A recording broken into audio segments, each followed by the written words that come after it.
Une vidéo sur la culpabilité. Pourquoi je vais faire cette vidéo sur la culpabilité? Parce que je sens une lourdeur en fait dans cette pleine lune du mois de novembre et j'ai écouté ce matin une espèce de rapport en fait de cette nouvelle lunaison.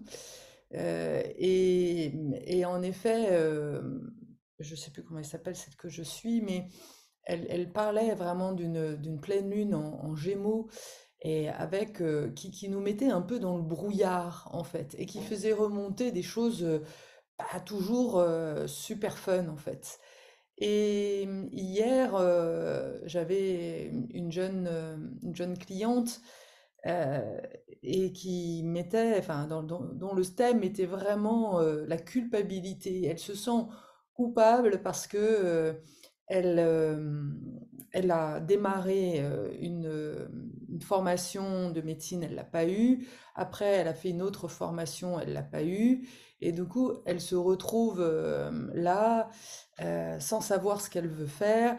Et elle ressent finalement beaucoup de culpabilité, ce qui évidemment l'empêche de recevoir ce pourquoi elle est faite. Et dans ce moment en fait d'entre-deux dans lequel nous sommes, un moment aussi divers où les choses, on passe plus de temps dans la nuit que dans le jour, c'est toujours hyper symbolique tout ça. Et notre vie est un peu, oui, parfois un peu obscure en fait. On n'y voit pas toujours très clair. Et à ce moment-là, on peut ressentir un sentiment de honte ou de culpabilité. Alors déjà, j'avais envie de distinguer la culpabilité et la honte.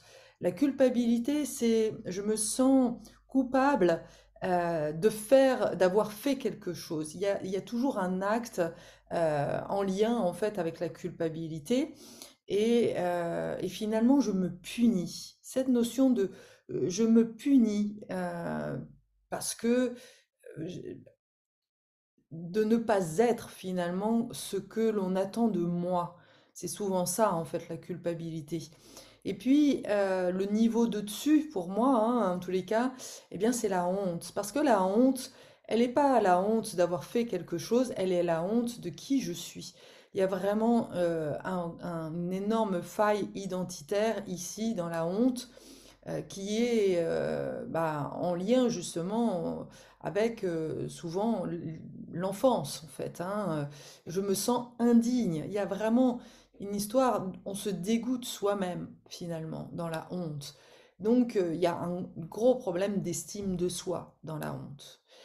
Euh, mais j'aimerais revenir donc dans cette culpabilité parce que elle vient, elle parle en effet, comme je disais, de punition. Alors tu peux imaginer que ce qui est valable pour la honte, pour la culpabilité, est encore plus valable pour la honte. C'est pour ça que j'avais envie de partir de ce sujet-là en fait. Et la culpabilité, en effet, elle parle vraiment de ce besoin de se punir. Et ça va se manifester comment? Alors, il y a trois sphères dans lesquelles ça peut se manifester, trois principales en tous les cas. C'est dans les relations. Je commence une relation et quand ça va bien, eh ben, en fait, je quitte la relation. Euh, je ne m'autorise pas. Je vais me punir. Je n'ai pas le droit, en fait, d'avoir une relation qui m'épanouit. Ça, pour moi, c'est la première. La deuxième, c'est par rapport au travail. Je vais faire un travail, je vais trouver un travail et je vais trouver le moyen, inconsciemment évidemment, de ne pas poursuivre. Ou alors même, j'ai encore pire en fait, ce qui peut vraiment se manifester, c'est j'ai un élan pour aller dans un métier, pour vraiment, voilà, où je me sens vraiment bien et je vais me saboter. Je vais ne pas, je vais pas, je vais rester dans la procrastination. Vais pas mettre dans l'action en fait, et je vais laisser quelque part pourrir en fait bah, ce qui est là, cette lumière qui est là. je ne vais pas l'animer, je ne vais pas la stimuler, parce que je dois me punir en fait de faire quelque chose qui me fait plaisir, et je ne le mérite pas. Je ne mérite pas cette sécurité aussi, parce que le travail, c'est la sécurité, c'est cette notion aussi de sécurité intérieure. Et c'est la validation aussi de qui tu es. Si tu as ce sentiment de ne pas être digne, comment veux-tu que ce métier-là, qui soit vraiment ta vocation, euh, tu ne peux pas la mettre en application, inconsciemment encore une fois. Et puis le troisième élément, le troisième domaine en fait dans lequel ça va se jouer, eh bien c'est la santé. S'il y a un vrai sentiment, et là ça peut être en lien avec des histoires du passé, notamment peut-être une mémoire d'abus, euh, eh bien là c'est le corps. Je vais me punir, donc par la maladie, je vais me punir en fait de l'abus que j'ai subi. Et c'est là où ça devient intéressant, évidemment, difficile à dire intéressant, mais intéressant de prendre conscience que dans la culpabilité et dans la honte, très souvent, ce que je constate dans les accompagnements que je fais, c'est que la personne se punit à la place d'un des parents. C'est pour préserver la loyauté, l'image d'Épinal, l'image positive en fait de son parent, d'un de ses parents ou des deux, que l'enfant et plus tard l'adulte va se punir de ce qu'il a subi. Et je parle souvent dans mes accompagnements des morceaux finalement toxiques, des morceaux de l'ombre finalement de nos parents que l'on va prendre.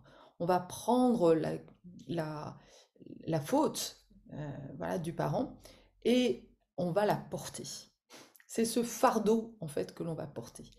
Alors, parfois, c'est les parents, parfois, c'est les grands-parents, parfois, c'est encore plus loin, ça peut remonter au moins à 3 générations, voire peut-être même plus. Et ça, on le voit très bien dans les constellations familiales, où on voit qu'il y a quelque chose, on porte quelque chose, et ça se manifeste dans une répétition. On répète toujours les mêmes échecs, on répète les mêmes ruptures dans nos relations, dans le travail ou dans la santé. Et cette répétition, eh bien, elle est souvent la racine, en fait, de ces souffrances. Eh bien, c'est cette culpabilité, c'est cette honte, en fait, que l'on reproduit. J'ai dans ma clientèle aussi un certain nombre de personnes qui ont été abandonnées, des personnes qui du coup ont été adoptées. Et ça, c'est quelque chose aussi que je remarque très souvent. Un enfant qui a été abandonné va avoir beaucoup de mal finalement à se faire adopter, à recevoir l'amour en fait de ses deuxièmes parents. Pourquoi? Parce que justement, eh bien, il porte de manière intrinsèque cette culpabilité. Il se sent voilà, coupable finalement d'avoir été abandonné. Mais c'est un truc de fou ça. Comment le mécanisme de l'humain est ainsi fait. Et c'est donc valable, évidemment, y a des personnes comme ça pour moi qui sont hyper intéressants à observer et à regarder les mécanismes parce que euh, c'est très visible là. Mais ça l'est aussi pour d'autres personnes qui voilà, auraient subi de la même manière de la maltraitance ou un abus ou un inceste ou peu importe. Mais c'est toujours la même chose, c'est pour préserver l'image en fait du parent que l'enfant va se punir, va prendre encore une fois eh bien, le morceau défaillant. Euh, et c'est ce qui fait aussi que du coup, il y a un travail de guérison à faire.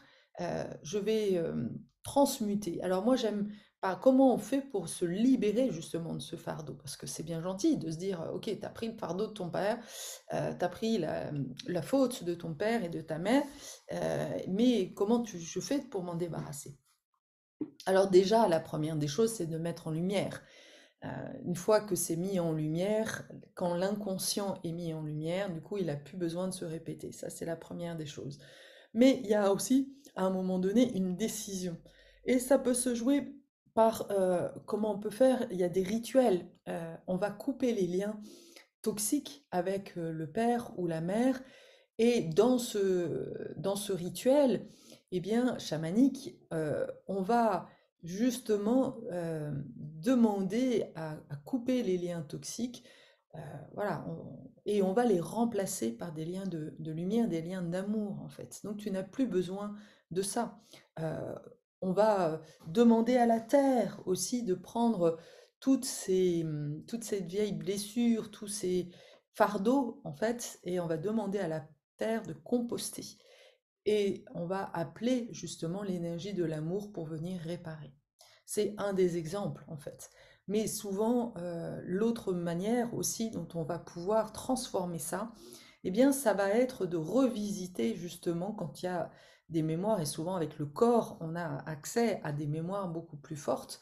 On va revenir en fait sur un moment charnière en fait de la relation où justement on a pris cette culpabilité ou cette honte.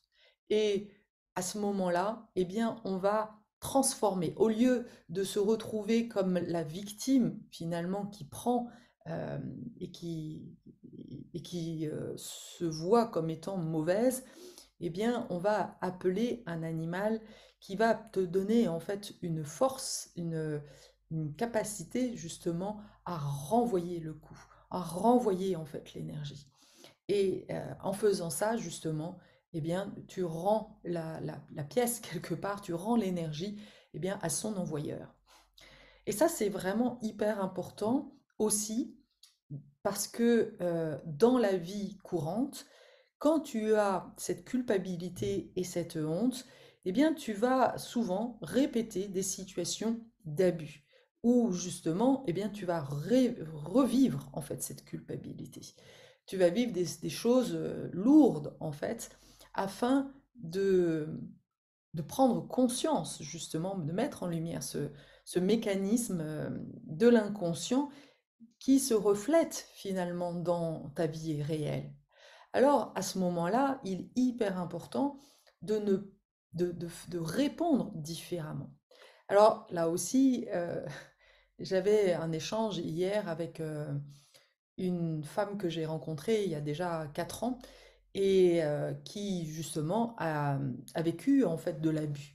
Elle faisait partie d'un groupe qui se disait très bienveillant, voilà, on est tous ensemble, on va faire un super projet. Ouais, sauf que en fait, la personne qui a initié ce projet-là profitait en fait de toutes les belles énergies et il y avait beaucoup de haut potentiel dans ce groupe. Il prenait en fait les compétences des uns et des autres, il les facturait et en fait il récupérait tout lui-même. Donc voilà. Et cette femme en fait ça s'est fait vraiment avoir et eh bien, elle a décidé justement eh bien, de faire appel à la justice. En fait.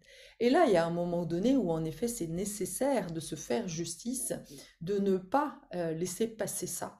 Parce qu'il y a vraiment cette idée de, ok, je récupère mon intégrité, je n'en reste pas là et je rends le coup, je rends les choses. Alors, c'est très compliqué pour une personne qui a fondamentalement une énergie très altruiste et qui ne voudrait, enfin qui croit plutôt à l'amour, au partage, à la coopération, de rentrer en fait dans ce mécanisme de rendre les coups. Et elle me disait d'ailleurs que ce mot-là lui a été, cette phrase-là lui a été donnée en fait par un grand sage qu'elle a croisé à un moment donné. Et elle disait mais je comprenais pas parce que rendre le coup, je vais pas lui donner un pain, je veux pas, j'ai pas envie de me battre, j'ai pas envie d'être agressive. Et là, souvent, eh bien, justement, c'est parce que on est trop gentil que on va revivre toujours en fait de la maltraitance. C'est par la culpabilité, c'est parce que tu veux être puni de manière inconsciente que, eh bien, bah, tu attires à toi des bourreaux, forcément, en fait. Et donc, il faut sortir de cette position de victime, se redresser et voilà, là, c'est faire appel à la souveraineté.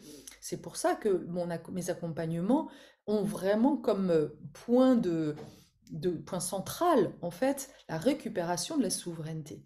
C'est, voilà, c'est, je suis maître de mon royaume et je ne laisse personne continuer à me donner des coups. Et évidemment, quand je lui ai demandé, je lui ai dit, mais enfant, t'as eu une enfant difficile? Elle me dit, waouh, non, m'en parle même pas. Si je te raconte, tu pleures. Et voilà, c'est typiquement des femmes qui sont des femmes ou des hommes, mais c'est quand même quelque chose que je reconnais beaucoup chez les femmes, des femmes qui sont ce que j'appelle des survivantes, en fait. Et qui doivent vraiment, ces personnes qui ont été fortement maltraitées, euh, physiquement ou psychologiquement, et ce qui est souvent encore plus difficile parce que les mots eh bien, sont vraiment des flèches hyper puissantes, empoisonnées dans la construction d'un enfant. Et du coup, bah, encore une fois, l'enfant va porter la culpabilité, va ressentir de la honte d'être lui-même parce que voilà, il n'a pas reçu d'amour en fait de ses parents. Et donc du coup, on va continuer comme ça à le répéter. Et il y a un moment donné, eh bien, il y a vraiment un stop à avoir. Et moi, je l'ai vécu aussi chez Visa, chez Cuisinella. À un moment donné, j'ai senti que je devais vraiment me défendre. Et ce qui est très drôle d'ailleurs, c'est que ce soit d'ailleurs mon divorce, Visa, à chaque fois en fait que j'ai fait appel à la justice, j'ai eu la possibilité d'avoir des avocats qui étaient des vrais pitbulls en fait. Ah bah non, Carole, qu'est-ce qu'elle a fait? Elle a changé d'avocate pour des gentils. Voilà. Et donc, je n'ai eu que le résultat de mon fonctionnement. Bah, c'est-à-dire que souvent, j'ai pas eu complètement euh, j'ai pas gagné complètement, j'ai eu qu'une partie en fait. Mais c'est simplement parce que je n'ai pas voulu complètement rendre le coup. J'avais trop peur en fait de faire mal. Et même à mes propres bourreaux, j'ai peur de faire mal. Et c'est là où justement on a vraiment à apprendre que dans ce monde, eh bien les personnes qui te font mal, eh ben celles-là, eh ben tu dois répondre avec la même énergie. Et ce qui est très compliqué parce que souvent on a subi beaucoup de violences, encore une fois verbales, c'est énergétique, hein, et on sait combien ça fait mal, en fait, de recevoir ça. Donc, on n'a pas envie, en fait, de reproduire ça. Sauf que si on ne le reproduit pas, alors du coup, on continue à être la victime. Voilà, donc c'est vraiment quelque chose un mécanisme dont on doit sortir. Il va falloir apprendre à jouer avec le système. Sinon, tu te fais toujours bouffer par le système, mais toi, en fait, tu ne joues pas avec ça, en fait. Et on est là, humain, on doit voilà, apprendre aussi à jouer avec le système, c'est pareil. Euh, je vois beaucoup d'hypersensibles ou des surdoués qui se disent oh non, non, l'administration, tout ça, c'est trop compliqué. Moi, j'ai pas envie de faire beaucoup de business parce que comme ça, au moins, je suis dans l'ombre en fait. Mais comment veux-tu que le monde se transforme si les personnes qui sont les plus intelligentes sur cette terre ne prennent pas complètement leur place, en fait? Et ça passe par l'énergie, bordel.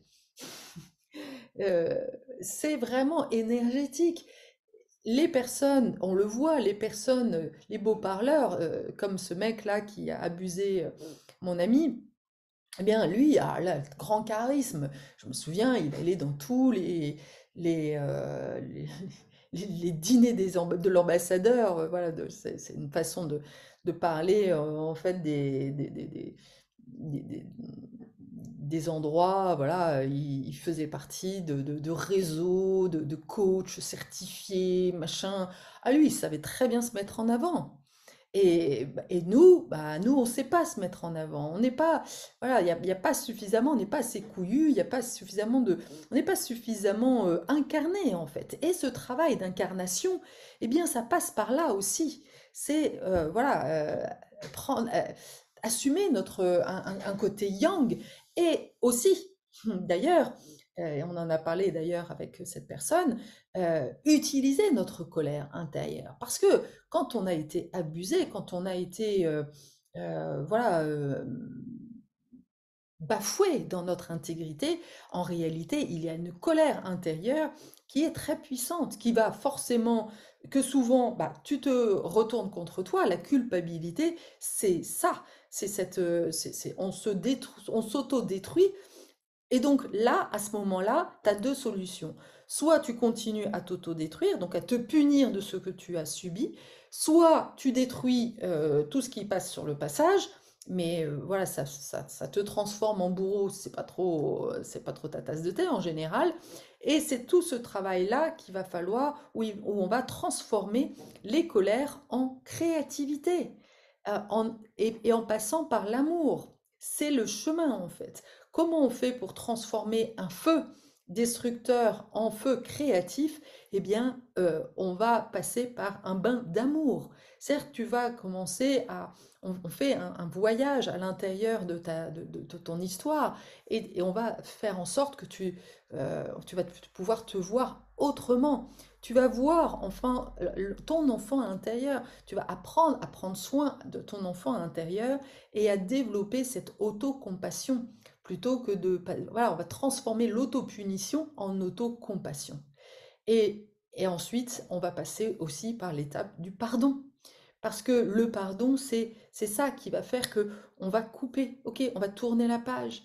On ne va plus être en lien avec cette histoire, en fait. Cette histoire, c'est du passé. On remet le passé dans le passé. Et toi, tu te retrouves libre, en fait, de justement d'agir, eh bien, avec tout ton potentiel, d'utiliser ta puissance, d'écouter ta guidance intérieure. Et là, voilà, c'est vraiment là l'accès de la manifestation de ton âme sur terre. Et là, voilà, tu prends ta place pleinement. Voilà en fait comment on peut voilà, transformer, arrêter en fait des schémas de répétition et puis arrêter surtout de se punir. J'espère que cette vidéo t'aura éclairé. N'hésite toujours pas à m'envoyer des petits messages et merci pour toutes celles et ceux qui me partagent justement comment ça résonne pour eux ou pour elles. Ça me fait toujours chaud au cœur. C'est une manière aussi de m'encourager dans mes vidéos. Parce que c'est pas toujours évident quand même de parler tout seul devant une vidéo, mais je pense toujours à vous en fait quand je fais ces vidéos et voilà, je suis en lien, je me sens en lien. Et si évidemment vous avez envie bah, continuer de rentrer un peu dans le vif du sujet, de faire ce travail, si tu sens que tu as des schémas de répétition dont tu n'arrives pas à te débarrasser, alors bah, prends rendez-vous dans la description, tu trouves le lien avec un formulaire bah, pour me parler un petit peu de quoi il s'agit. On se fait une petite séance découverte de 30 minutes gratuite et puis bah, je t'explique comment je travaille, quels types d'accompagnement je peux te proposer. Et ce qui est important aussi pour moi de préciser, c'est que tu verras peut-être sur mon site, il y a le phare qui coûte très cher, qui coûte 2800 euros pour celles et ceux qui veulent vraiment se transformer en profondeur. Et c'est un travail de renaissance. Et j'ai conscience que ce travail-là, tout le monde ne peut pas forcément se le payer. Mais j'ai d'autres façons aussi de travailler en lien aussi au petit budget. Donc voilà, n'hésite pas en fait à faire ce pas vers moi si tu en sens l'élan, même si tu as l'impression que tu n'en as pas les moyens. Voilà. Merci à toi et à bientôt.